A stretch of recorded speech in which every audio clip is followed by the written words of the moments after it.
Hey guys, so we have now finally made it into 2023. I can't believe that I'm saying that because it just feels like another year is just gonna go by in a blink of an eye, like last year did. So I'm gonna be talking about 10 signs of mental illness that you should watch out for. And even if you just have one of these signs, or you have all these signs, or you just have a few, I think that you should get them, or just go to get it checked out and just see if maybe it is affecting your life in a negative way. Because it is only fair to start off on the right foot. The first sign that I'm going to talk about is stomach pain. Now, I feel like that is, for me, I only get, stomach pain. Like, say if you're nervous about something that you're going to do, that's probably when my stomach starts to hurt. It's more just of a nervous thing for me, but it could be possibly something else. Like, if you get it a lot, I would definitely look into that. Maybe it's not just your stomach, maybe it's something different or something serious. Then the next side is chronic pain. And that would be like, say, if you have chronic headaches a lot, if you're just getting more headaches in general, if you're feeling tired all the time, and you do get enough sleep, but you still don't want to do anything.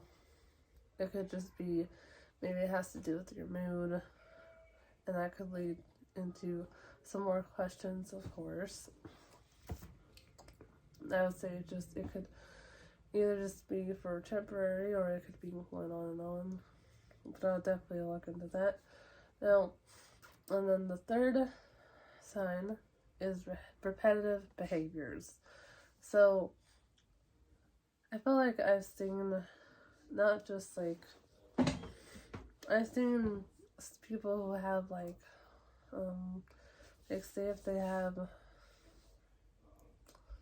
like, I guess, like any anxiety disorders, I see that more with them. Just when I've dealt with people, because of course they have anxiety, so they'll just kind of get all tensed up, and then maybe they might have like a behavior that they do to help calm them down, or maybe they just like tap their foot when they get really nervous.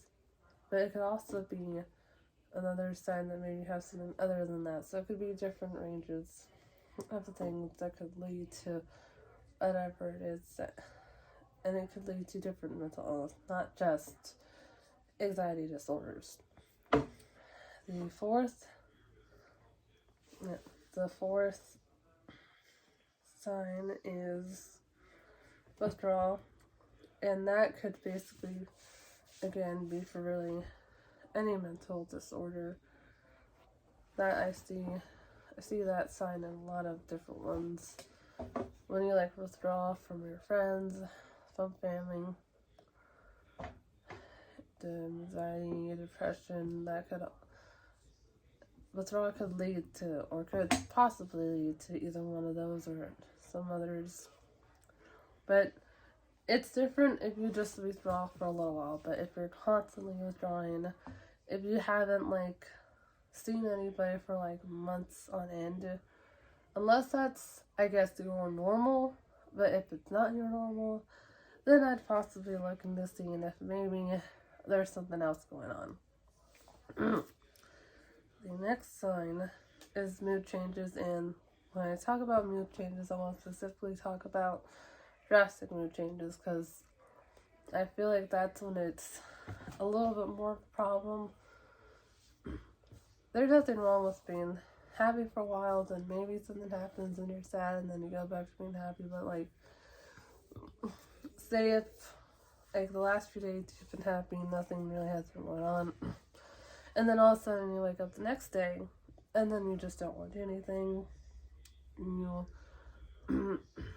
are just feeling very down, but you don't know why, and you have no reason to be down, then there could be something else going on that's not just your mood or just out of the blue.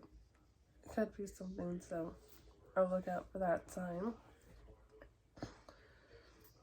And then the next sign is not just, okay, it's not just worrying, but like worrying about everything. So worrying about even the little things, not just the major things, like not just the normal things that everybody worries about, which is like paying stuff on time, getting stuff done. If you worry about like every little single thing and it just gets to a point where it just overwhelms you and then you can't even get the day started, you can't even finish the day, then that's definitely something to look into.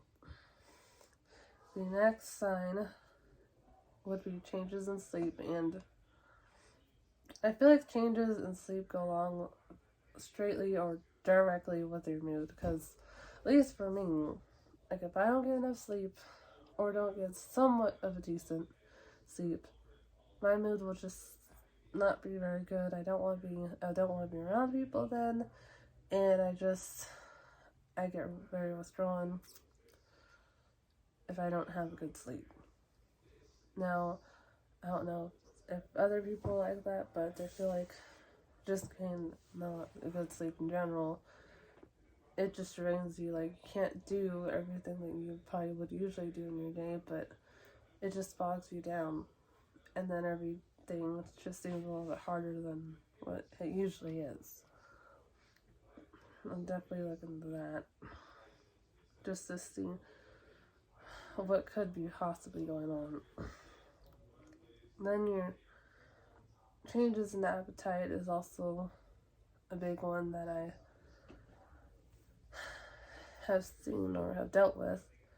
Mainly for me, it was changes in appetite, sleep, like changes in my sleep, and then just, I guess it'd be mood swings. But like changes in appetite, so just like maybe just say eating in general just seems like a hassle. Like you don't want to cook. Like even if you know how to cook and you love cooking, you don't want to cook. That could mean that there's something else going on that's bothering you more, so much to the point that you just don't want to do the basic task just to. Sign number 8 is sign number 8.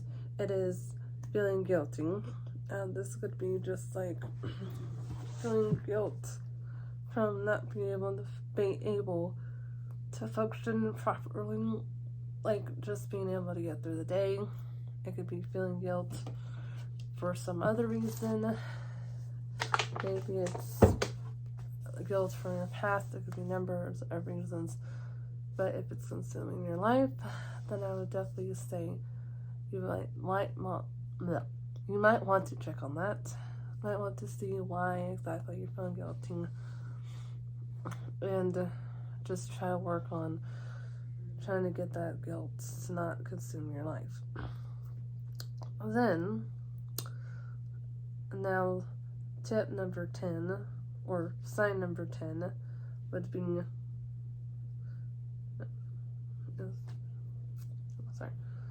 sign number 10 would be, sign number 10 would be constant sadness. So basically, it's okay to be sad every now and then. It's gonna happen. There will be days where you just aren't having a good day or whatever. Basically, but if you like are sad every single day and like say you're having actually a good day, everything's going right, nothing bad has happened, and you're still sad, and then maybe it's time to talk to somebody, because nobody wants to be sad all the time.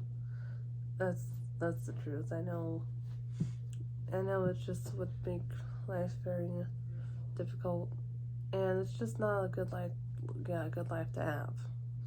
So I will definitely recommend that tip, or that sign would probably be the biggest, or one of the biggest ones to look out for. I hope that this video was helpful, and I'll see you in the next video. Don't forget to like, and I would really appreciate it if you subscribe.